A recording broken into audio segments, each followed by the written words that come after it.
kemarin kalau menurut versi KPK kan bukti sebenarnya udah cukup. Cuman dari yang kemarin itu bahwa komisioner atau pimpinan KPK-nya nggak berani. Sebenarnya ini juga menjadi angin segar ya buat masyarakat juga, kita umumnya, untuk membalikan citra KPK. Bagaimanapun juga KPK dalam kerja-kerjanya itu independensinya itu udah diatur dalam undang-undang ya.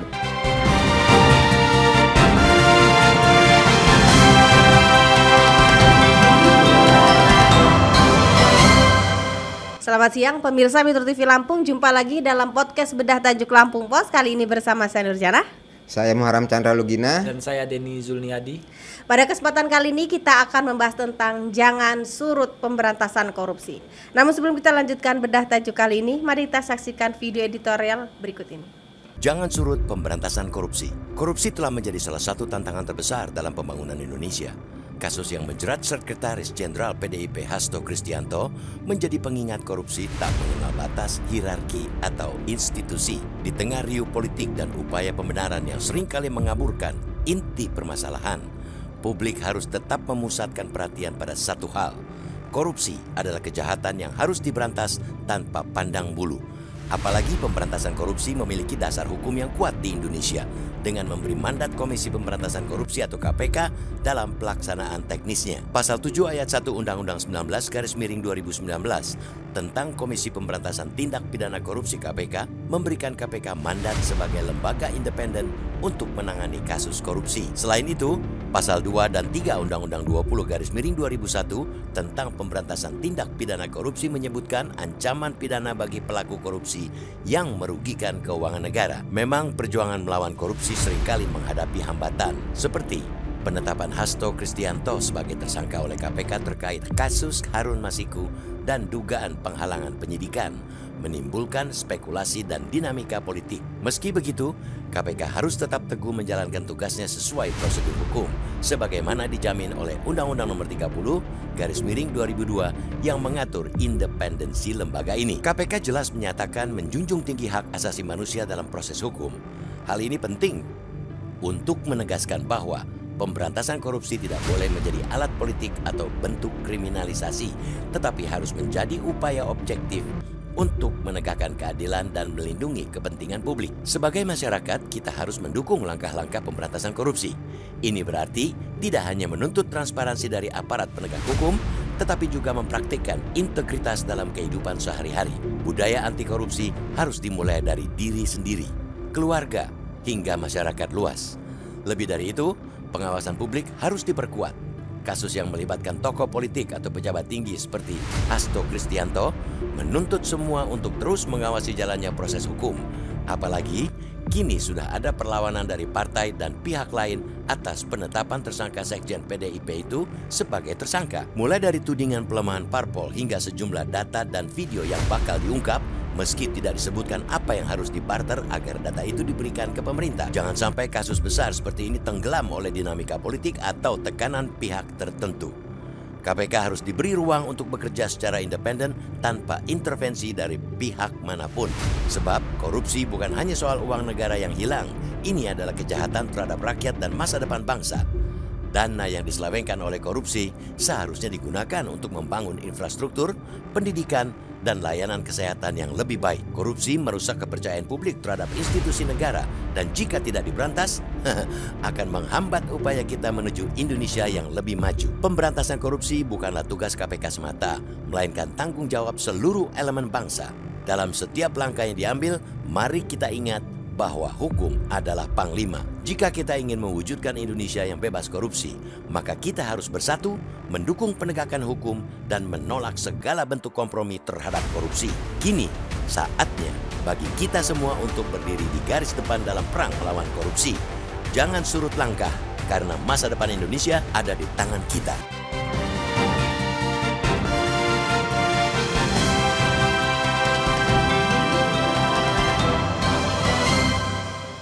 Oke, Bang Lulu, Denny, di Ya. segmen kali ini sama ya sebenarnya, hampir mirip temanya soal pemberantasan korupsi ya. Tapi kita beda tema aja. Kalau sebelumnya kita bahas soal vonis ringan para tersangka kasus korupsi, nah kalau sekarang kita lebih fokus ke penanganan korupsinya nih, soal pemberantasan korupsi yang lagi rame ini soal Hasto Kristianto ya, yang sudah ditetapkan tersangka dan kemarin juga sudah dipanggil oleh KPK dan mangkir dari panggilan.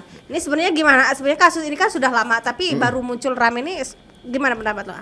Ya ini salah satu gebrakan ya di KPK baru ya, setelah kemarin kan ini juga kurang lebih 2-3 hari ya setelah pelantikan ya. Ini dengan ada menetapkan bahwa Sekjen PDIP sebagai tersangka ya, dan ini menjadi sebuah hal yang cukup bagus ya dalam konteks pemberantasan korupsi di Indonesia ya, dan KPK harus punya power ya lebih ya, karena dia memiliki tugas sebagai sebuah komisi untuk memberantas korupsi di Indonesia ya, dan ini menjadi langkah awal yang harus kita dukung semua ya dengan upaya untuk pemberantasan korupsi di Indonesia, dan salah satunya ini menyangkut salah satu tokoh ya, dan itu perlu kita apresiasi juga langkah-langkah KPK untuk menetapkan seorang sekjen PDIP sebagai tersangka ya dalam kasus Hasyim Masiku ini ya. Sebenarnya ini kan kasus lama ya, dan dari 5 tahun lalu ya.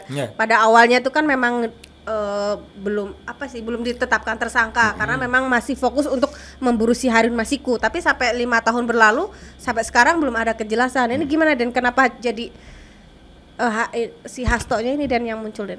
Oke, jadi sebelum kita bahas ke Hasto ini ya, sebenarnya kita bahas dulu tentang korupsi ini ya. Menurut saya memang korupsi ini memang menjadi akar masalah ya. Betul. Dari berbagai permasalahan di negara ini ya.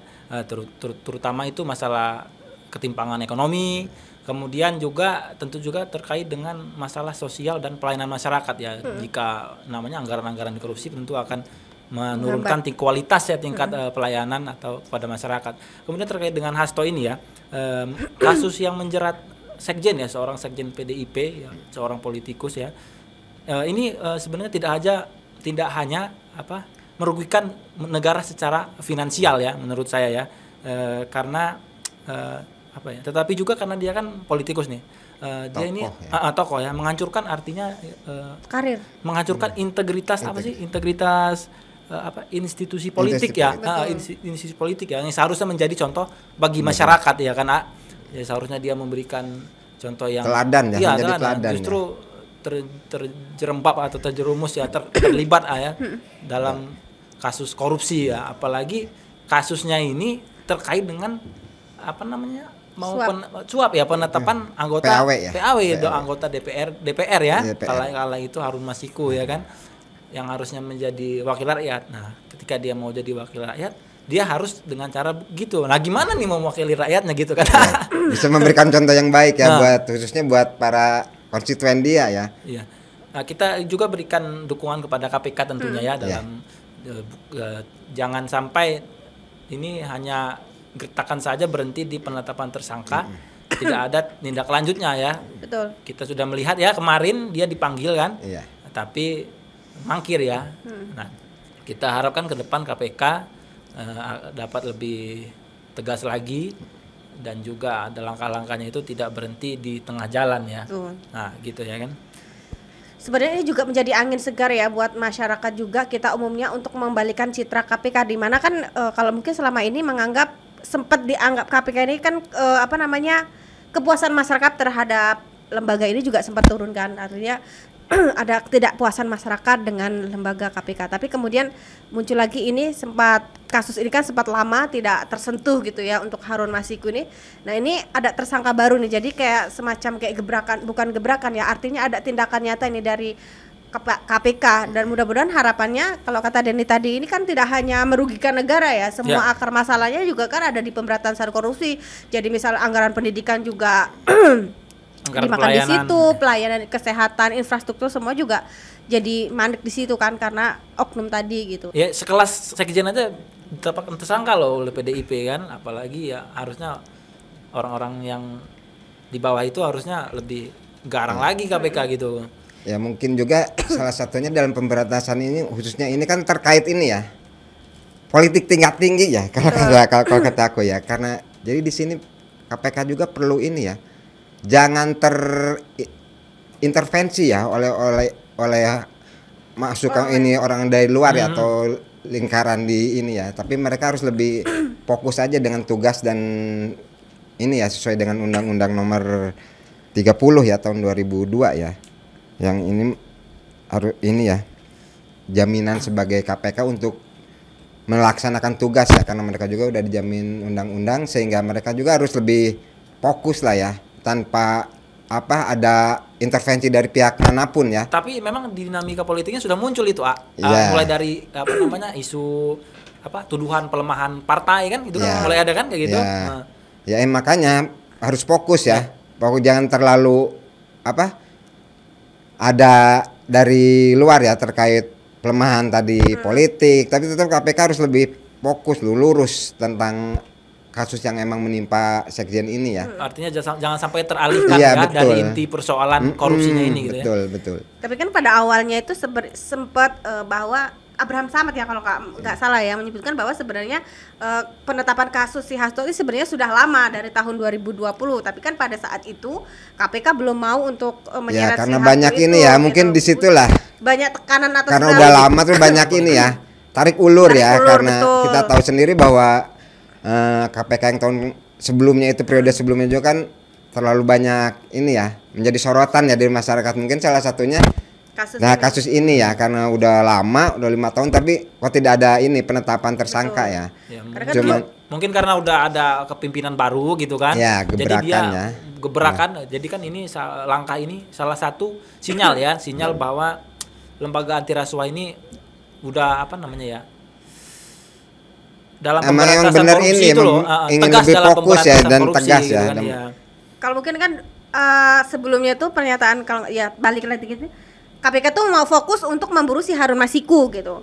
Tapi sampai sekarang kan pada kenyataannya keberadaannya saja belum ketahuan gitu, belum terendus gitu. Tapi yang jadi pertanyaan lagi, di manakah sekarang posisinya si Harun Masiku ini gitu? Itu juga jadi PR besar bagi KPK ini. Kenapa bisa sampai sekarang ini maupun lembaga hukum ini belum bisa juga menangkap tersangka ini? Itu tadi mungkin karena orang-orang yang di luaran ini tadi yang melindungi dia atau ada upaya-upaya dari pihak-pihak untuk menyembunyikan dia. Makanya mungkin sekarang KPK sudah mulai menciduk orang-orang itu. Betul. Kan kalau nggak salah mantan Menkumham ya, Yasona ya kan itu diperiksa juga ya, dipanggil atau dimintai keterangan ya. Bahkan ya. Nah, udah dicekal juga itu kan. Ini kan ada kaitannya juga mungkin kan di situ. Yang khawatirnya ini jangan sampai kayak kasusnya mantan Bupati Lampung Timur Den Alulu Sartono sampai meninggal dunia nggak ketangkap, akhirnya udah pulang tinggal jenazah. Ya kita berharap bahwa KPK tidak hanya fokus ke ininya juga ya, ke kasus ininya Hastonya ya, tapi tetap mungkin juga mereka tetap punya planning lah untuk tetap memburu Harun Masiku ya, karena itu menjadi akar masalah ya, dan itu juga menjadi sebuah tantangan besar ya. Selain kemarin udah menetapkan tersangka Hasto ini ya tugas beratnya ya emang mencari Harun Masiku itu ya, menjadi langkah-langkah selanjutnya buat KPK ya. Dan kita juga berharap bahwa kayak kemarin kan Hasto juga katanya udah nyiapin ya. Punya video-video ini ya tentang yang melibatkan tentang pejabat itu ya. Cuma kalau kita ini ya, kalau aku pribadi sih melihatnya bahwa ini kesannya cuman omdo doang ya. Kalau kita berharap bahwa kalaupun emang punya buktikanlah. Katanya udah dibawa KONI ke luar negeri. Ya makanya itu kenapa juga harus dibawa ke Rusia ya. Biar aman kali ya. Ya buat aman. Kalau emang mau buka-bukaan ya buka aja sekalian gitu loh, supaya lebih Katanya kalau dibuka negara bakal goyang Indonesia ini. Tapi kalau mau buka-bukaan kenapa dia mangkir dari panggilan coba? Kalau memang dia punya bukti yang kuat harusnya dia tidak mangkir. Kalau mangkir itu bukti tidak tidak ada keberanian ya kan. Mungkin apalagi ada punya ya menurut versi dia kan valid kan, tapi kenapa harus serahin aja ke KPK? Berarti menurut Alulu dia cuma menakut-nakuti aja ya, karena dia udah ditetapkan KPK. Ya karena emang mungkin salah satu ini ya, pembelaan dia ya. Tapi kalau memang benar dia punya bukti-bukti itu sangat disayangkan Kenapa dia harus menyembunyikan gitu loh? Betul. Dia sebagai politisi gitu kan, sebagai orang petinggi lah ya kan, petinggi partai juga. Dia tahu ada kasus korupsi nih, gitu loh. Kenapa disembunyikan sama dia selama ini? Tapi kita kan harus lihat juga kemarin itu partai dia itu kemana gitu loh. Tetap arahnya Betul. kalau aku lihat itu kemana, dia dekatnya kemana, ini kemana, tidak bisa dan bicara idealisme dan kalau di sini Oke. Den artinya ada pihak-pihak atau Iya. kepentingan yang harus diselamatin gitu Berarti atau politik Sandra ya. ya mungkin bisa jadi ya karena ini ada kepentingan tertentu lah yang ya, jelaskan. karena sekarang Ada mungkin pihak- ada udah agak les atau gimana kan. Betul. Jadi itu bisa menjadi senjata dia juga buat membela diri ya, tapi tetap aja kita intinya bahwa apapun itu bahwa ya harus menerima lah istilahnya partai itu, kalaupun emang punya bukti ya Kuat. buka aja sekalian gitu loh supaya kasus juga tambah terang benderang. Betul. Iya. Ya kan? Karena yang kita juga jadi secara kalau emang pejabat-pejabat ya buka lah, emang kalau pejabat yang nggak benar ya kan kalau sesuai dengan fakta yang ada gitu loh. Kita kan pengennya bahwa negara ini bersih loh dari Katanya korupsi kalau itu. dibuka nanti mengancam stabilitas negara. Gimana tuh? Ya itu kan pinter-pinternya mereka loh nantinya pengelola negara ini. Iya. Tapi tetap harus kebuka dong. Kita Harus udah dibuktikan. ini kan. Udah apa? Keterbukaan publik loh. Kalau Apalagi- Walaupun itu resikonya walaupun ini ya menjaga mengganggu stabilitas negara. Ya, Tapi kan itu harus dibuka ya. harus Kebenaran buka lah. harus Apalagi- Kebenaran harus ditegakkan loh, Apalagi ini kebenaran dengan harus berkait- pahit ya akhirnya ya. Berkaitan dengan kepentingan masyarakat Orang ya. banyak. Iya, kepentingan orang banyak kan ini bukan kepentingan Pribadi pribadi atau partai. atau kekuasaan ini ya, tapi kita harus melihatnya bahwa ini untuk kepentingan seluruh masyarakat Iya. Indonesia loh. Kepentingan bangsa ya. Ya bangsa dan negara. Iya. Tadi kalau menarik dari omongan Denny ada upaya pelemahan partai gitu ya. Mungkin ini kasus kaitannya seperti kayak kasusnya Tom Lempong itu mungkin ya Den Alulu. Jadi kayak ada istilah muatan politik pada awal penetapan si Hasto ini kan. Tapi kan publik atau KPK sendiri membuktikan ini loh bahwa dasar penetapan Hasto ini kuat valid gitu Iya. berdasarkan bukti-bukti. Jadi bukan atas ada maksudnya nuansa politis gitu, tidak, artinya memang sebenarnya juga sudah diburu sejak lama dan ini baru momen untuk menetapkan si Hasto itu. Ya, karena bukti-bukti juga udah Udah cukup. ya, udah lama Betul. ya. Cuman nanya tinggal kemarin tuh keberanian aja dari pimpinan KPK ya untuk menyatakan adanya tersangka ya. Iya. Tapi ternyata yang periode kemarin kan nggak berani, malah Oh, nggak berani. sempat dia mau Bukan penetapan belum berani nanda tangan loh, nggak mau nanda Mungkin bukan tangan. nggak berani ya. Karena Tapi ini intervensi ya, desakan. atau dari belum cukup intervensi. bukti. Udah cukup dari dulu itu udah cukup sebenarnya ada anggota Kalau Denny ini pakai komisioner. praduga tak bersalah, Iya. ya, masih pakai asas praduga tak bersalah ya. Ya kalau belum cukup bukti, kalau kita bilang belum cukup bukti, kenapa hanya dalam waktu 3 hari bisa nutupin sisa bukti yang ini loh? Ini penetapan 3 hari setelah pelantikan KPK yang baru loh. Betul. Pas di malam Natal ya kalau nggak salah ya. 2-3 ya sekitar ini, Kalau ya nggak kan? salah Cuman 3 hari loh, kalau emang ini, kalau kata Denny ini ya belum cukup. Berarti sakti benar kalau kata aku ya, cuman dalam 3 hari KPK bisa ini loh. Ngumpulin bukti. Ngumpulin bukti-bukti yang kurangnya. Artinya masih Hasto ini masuk daftar prioritas KPK untuk memburu tersangka gitu deh. Karena kemarin kalau menurut versi KPK kan bukti sebenarnya udah cukup. Cuman dari yang kemarin itu bahwa komisioner atau pimpinan KPK-nya nggak berani Nggak berani. memanggil aja, katanya nggak nemu nanda tangan.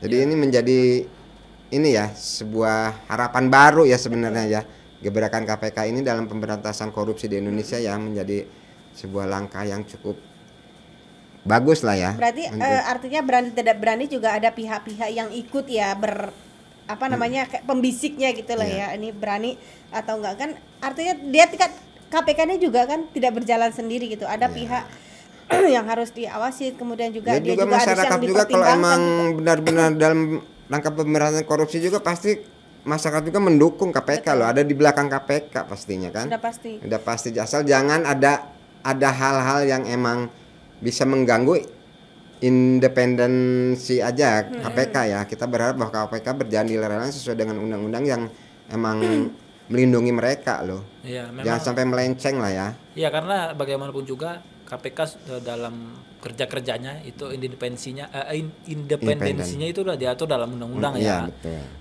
Tapi memang di era keterbukaan publik saat ini memang bagaikan dua mata pisau ya. Di satu sisi bisa dengan mudah sebagai masyarakat untuk mengawasi ya. Ya, betul. Mengawasi bagaimana kerja-kerja KPK, memberikan masukan-masukan dan memberikan informasi, tapi di sisi lain juga bisa menjadi senjata ya. Keterbukaan informasi ini bisa jadi senjata untuk melemahkan KPK dengan karena intervensi itu bukan hanya dari elit-elit politik secara langsung atau dari pemangku kepentingan secara langsung, bisa juga dari memanfaatkan media sekarang ini kan media dengan sosial, intervensi dari luar gitu kan, dari opini publik itu kan dimunculkan melalui media-media massa itu media-media sosial maksud saya ya kan gitu. Nah itulah mengapa kita harapkan kepada KPK ini tetap di jalurnya ya.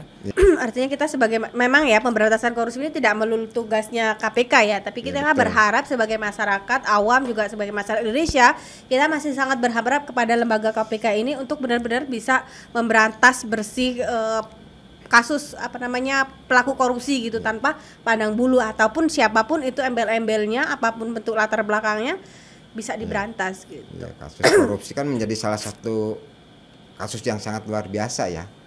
Karena kembali lagi ke awal bahwa ini mempengaruhi lah semua sektor ya kehidupan di bangsa dan negara ini, dan itu memang KPK lah sebagai salah satu badan atau ini ya otoritas ya untuk emang harus terdepan lah dalam untuk pemberantasan kasus korupsi ini, dan kita berharap bahwa KPK ini benar-benar emang melaksanakan tugasnya loh.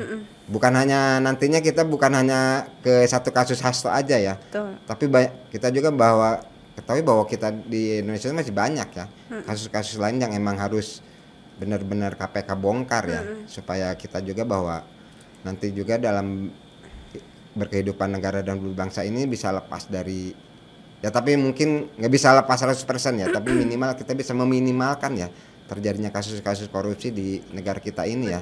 Dan nantinya juga kan ujung-ujungnya juga dari hasil pemberantasan ini ada atau uang yang disita atau itu bisa jadi juga untuk kepentingan masyarakat ya, digunakan untuk kepentingan masyarakat ya.